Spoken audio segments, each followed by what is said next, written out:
These 3 mindset shifts will help get you through the hard days and teach you the thinking that's required to become successful in your own life. But why do it? It's because our mindset influences our actions and our actions influence our outcomes. So the fastest way to change your outcome is by changing the way you think, is by changing your mindset. And this can help you in your health, business, just like I'm trying to improve my life as well. So if that's something you're looking to do, then watch and digest this whole video and try to make 2024 your best year. Mindset shift 1 is consequences. And I learned this from a billionaire investor called Ray Dalio from his book Principles.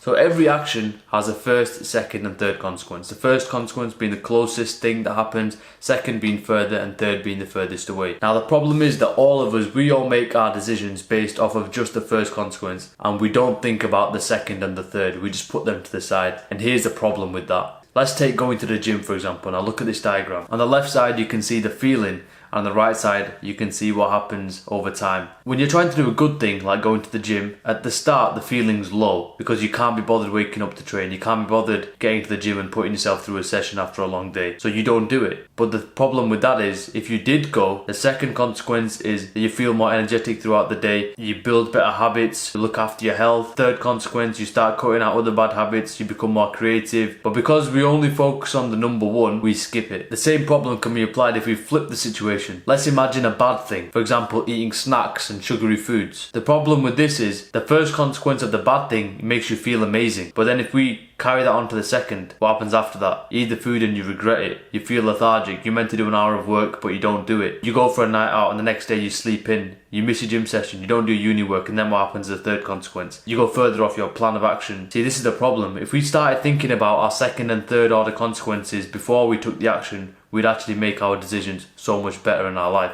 Start to actively question what are the second and third order consequences of my action and make our decisions based on that. The next one is to be in a better mental state via gratitude. So why is it that all these guys that are famous have millions and millions quite honestly just kill themselves all the time? Why do people get to that stage? I think a massive part is because of gratitude. People that don't have gratitude, no matter how much they get, they'll never be satisfied. And it can happen at a macro or even a micro scale. We have to practice gratitude daily, especially if you're trying to build something and things aren't working out, if you're going through a tough time. See, I've been working a job that I don't like for coming up to almost a year now. I've been doing everything I can to get out of it, but things weren't working, so I was getting frustrated. I literally just wanted to feel like breaking stuff and just going off it. My head was in a really bad place a couple of months ago. I wasn't even feeling like doing my YouTube videos. I wasn't feeling like being committed to my mission, because that anger, that frustration will start to even impact your work, your life, your relationships and everything. And the only thing that calmed me down and relaxed me was practicing gratitude.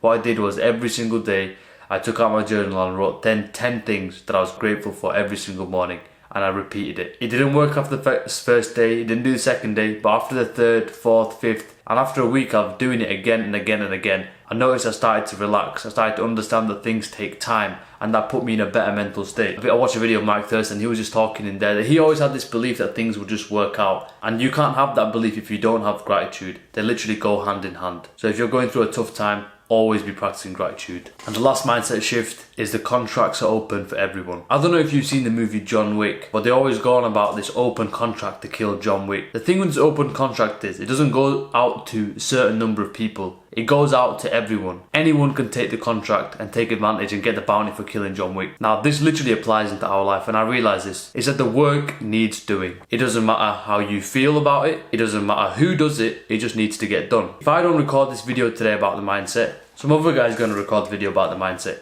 He's going to post it online and he's going to go further in his YouTube business than I am. YouTube doesn't care who posts it. YouTube doesn't care if I feel like posting a video or if I don't feel like posting a video. YouTube only cares that the video gets posted. It's the same for your game, bro. Your health doesn't care if you feel like going to the gym or don't feel like going to the gym. Your high grades at uni don't care about whether you feel like doing the work or don't feel like doing the work.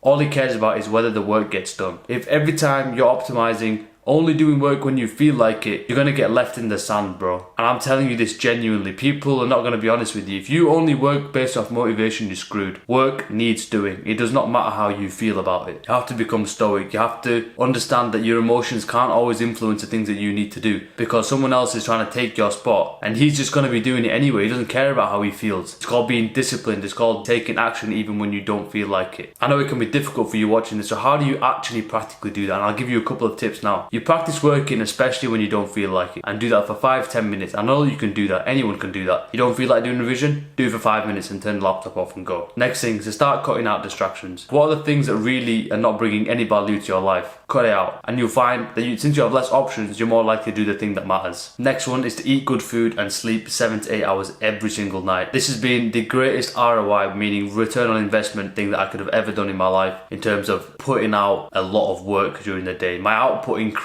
as soon as my inputs improved. And the next is to exercise regularly. Make it a part of your life. It boosts your mood, it makes you feel like doing work, and it gets you more creative as well. These are tools that you can use to help you in situations where you don't feel like doing the work. But remember, the contract is open for anyone. Anyone can take out John Wick. It just depends if it's going to be you, or it's going to be the guy next to you, or the guy in the other city. We should all be worried because the game is now international. We're now competing with people around the globe. So if you're still waiting to feel like putting the work in, I promise you right now, there is some guy somewhere who, when you're sitting at home eating your Cheetos, he's trading. When you're sitting at home scrolling on your phone, he's reading a book. When you're out there playing video games, he's listening to a podcast. Think about it, bro. While the rest of the world is thinking about taking action and doing what needs to be done, you recognize that you don't feel like it and you do it anyway. And the more that you do it, imagine how much powerful you'll become and how further you'll get in your own goals. People can't keep up with you. You literally become unstoppable. I want you to keep that in mind. But as always, bro, you know my message. Keep building, keep progressing. I'll catch you in the next one.